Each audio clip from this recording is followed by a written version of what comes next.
한국 부동산 시장은 장기적으로 폭락하는가? 최적의 매수 타이밍을 찾으려면 이렇게 해라. 실수요자들은 세 가지 지표를 보고 집을 사라. 요즘 정부가 연일 규제를 해제하고 있고 앞으로도 부동산 시장 정상화를 위해 모든 규제를 풀겠다고 공언하고 있습니다. 불과 1년 전만 해도 부동산 시장 정상화라는 것은 가격 안정을 말하는 것이었는데요.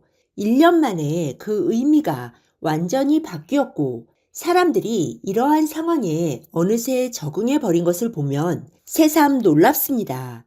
잠실이나 인천처럼 매물이 쌓이고 가격이 특히 많이 빠진 곳에서는 거래량이 바닥을 치고 늘어나고 있다는 뉴스도 나오고 있습니다. 과연 부동산이 바닥을 찍었을까요? 아니면 일부 지역에 한정된 현상일까요? 현재 중론은 올해부터 본격적인 경기 침체가 온다는 것입니다. 미국 연준에서도 연일 경기 침체를 피할 수 없다는 발언을 하고 있고 기업 실적 악화 예측이 나오면서 주가도 추가적으로 하락할 것으로 예측되고 있죠.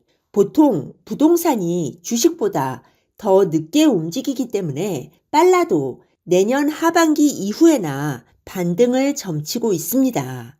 오늘은 머니트렌드 2023이라는 책을 통해 한국 부동산 시장의 장기적 추세가 어떻게 될 것인지, 단기적인 반등은 언제 올 것인지, 어떤 신호를 보면서 매수에 나서야 하는지 알아보겠습니다. 첫째, 한국 부동산 시장은 장기적으로 어떻게 될 것인가?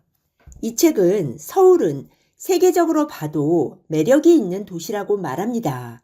또한 많은 대도시 중에서도 핵심 지역이기 때문에 토지 가격은 장기적으로 상승할 수밖에 없고 아파트 가격도 토지 가격에 따라 상승할 것이라고 합니다. 한국의 경우 출생률이 OECD 최저 수준이기 때문에 앞으로 주택 수요층이 줄어들면서 주택 가격도 떨어질 것이라는 주장도 있지만 이 책은 그런 요인보다는 통화량 증가로 토지 가격과 대도시 부동산 가격은 장기적으로 올라갈 수밖에 없다는 의견으로 보입니다. 다만 부동산은 상승과 하락을 오가는 사이클이 존재하기 때문에 아무리 장기적으로 우상향하는 자산이더라도 정체와 하락을 경험할 수밖에 없다고 말합니다. 그리고 지금 서울은 사이클상 하락기에 해당한다고 말합니다.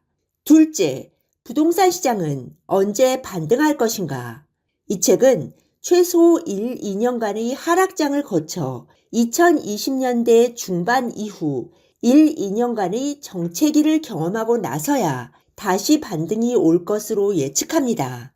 하락기 시작을 2021년 하반기부터 본다면 하락기는 일찍 끝나면 이미 작년 하반기에 끝났거나 아니면 올해 하반기에 끝날 것입니다. 그 후 1, 2년간의 정체기가 이어진다고 가정하면 정체기는 빠르면 2023년 하반기, 늦으면 2025년 하반기까지 이어질 것입니다. 즉, 수요자들은 올해 하반기부터 2025년 하반기까지 약 2년간 시장을 유심히 지켜봐야 한다는 이야기입니다. 셋째, 수요자들은 어떤 신호를 보면서 매수에 나서야 하는가? 사실 지금과 같은 상황에서는 어떤 전문가도 반등 시기를 타이트하게 적시하기 힘듭니다. 금리, 정부의 규제 완화, 시장 상황 등과 같은 요인들이 유기적으로 결합되어 반등 시기를 만들어낼 테니까요. 다만 우리는 반등을 예고하는 어떤 신호를 기다릴 수밖에 없습니다. 이 책에 따르면 미국은 인플레이션이 꺾이는 것을 확실히 확인한 후에 기준금리를 인하할 것이기 때문에 부동산은 상당 기간 하락과 횡보할 가능성이 높다고 말합니다. 투자자라면 모든 조건을 다 따져보고 확실히 이익이 될 때 투자에 나서는 것이 맞지만 실거주자들은 어느 정도 가격이 맞으면 부동산 매매에 나설 가능성이 높습니다. 이 책은 실거주자라 하더라도 반드시 3가지 지표를 확인해야 한다고 강조합니다. 첫째는 미국 기준금리 상승이 멈추고 하락하기 시작해야 합니다. 우리한테 중요한 것은 한국의 기준금리지만 대한민국의 기준금리는 미국 기준금리의 영향권 안에 있으니까요. 따라서 미국 기준금리의 방향이 가장 중요합니다. 둘째는 매도 호가 최저가와 거래가 간의 차이가 얼마나 벌어지는지, 그리고 그 차이가 좁혀지고 있는지 확인해야 한다고 합니다. 이 책은 부동산 매매를 생각하고 있는 실수요자라면 3,000세대가 넘는 대형 아파트 단지의 25평이나 33평 아파트의 거래 가격과 매도 호가 중 최저가를 한 달에 한 번 꾸준히 기록해야 한다고 강조합니다.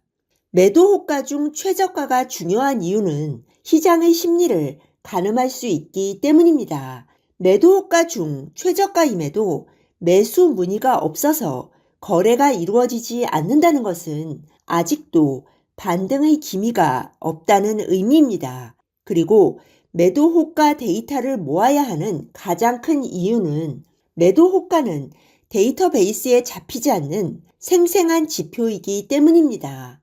시장을 대표할 수 있는 대단지 아파트 단지의 매도 호가 최저가를 기록하다 보면 거래가와의 차이가 좁혀지는 때를 포착할 수 있고, 그렇게 되면 다른 사람보다 앞서서 선택할 수 있는 유리한 위치에 서게 된다는 것이죠. 3번째 지표는 거래량입니다. 거래량은 가격과 매우 밀접하게 움직이는데 대개의 경우 거래량이 많으면 가격이 상승하고 거래량이 적으면 가격이 하락합니다. 서울의 경우 2015년과 16년의 연간 거래량이 급증했고 그 다음 해인 2017년부터 폭발적인 가격 상승이 나왔습니다. 네, 오늘은 머니트렌드 2023이라는 책을 통해 한국 부동산 시장의 장기적인 추세가 어떻게 될 것인지, 단기적인 반등은 언제 올 것인지, 어떤 신호를 보면서 매수에 나서야 하는지 알아보았습니다.